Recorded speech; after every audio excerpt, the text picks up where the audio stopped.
So now let's look through. So this is the core basic sources. Let's look through a couple of quick sources. So in my book, I have in the appendix, over 70 great rabbis who were pro-astrology, and I bring the original Hebrew sources and extensive quotes from them in the appendix. And of course, throughout the book, I have that. So here I'm just going to quickly read it.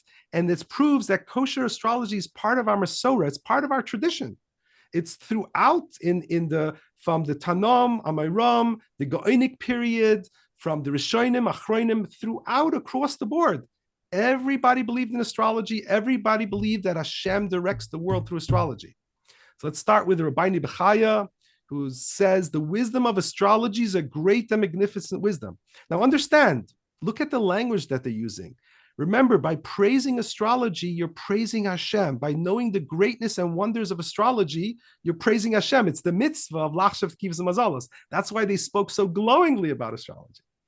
The Maral of Prague, someone who understands the subject of astrology, he should definitely guard himself through astrology because God imbued the planets with energies to affect mankind. Rabbi Avraham Bar Chia, he's the one who I was just telling you about. He was a professional astrologer. He wrote a whole letter.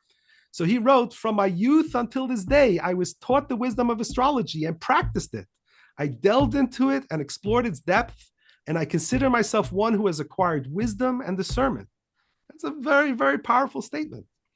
Then you have Reb Eliezer Rokeach. He's also known as Reb Eliezer of Worms or Reb Eliezer of Garmiza. He lived in the 1100s, and he wrote a commentary on Sefer Yetzirah, and he says, listen to how he praises astrology.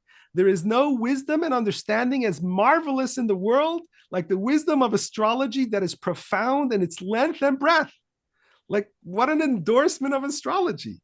Remember again, by doing this, he's mekayim the mitzvah of lachshav t'kifas mazalos and praising God by saying how great astrology is. Then you have Rabbi Yonasan Eibshitz, who lived in the 1700s. The truth is that without a doubt, the planets do have the power to affect the material world, because not in vain did God place them in the firmament to rise and descend, run and return. So Rabbi Yonasan Eibshitz is making a great point.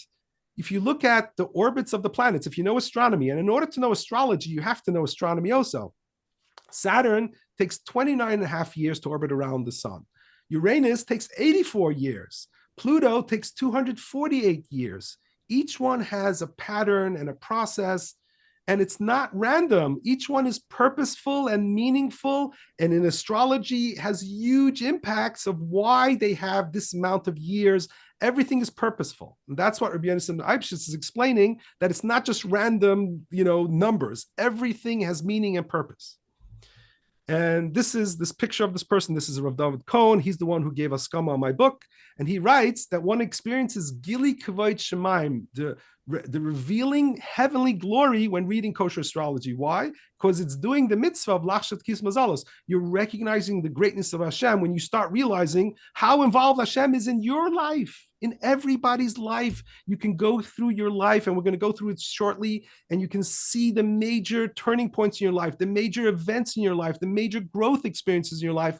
All of it is laid out for you in astrology. You can see throughout your entire life. I'm going to go through that more.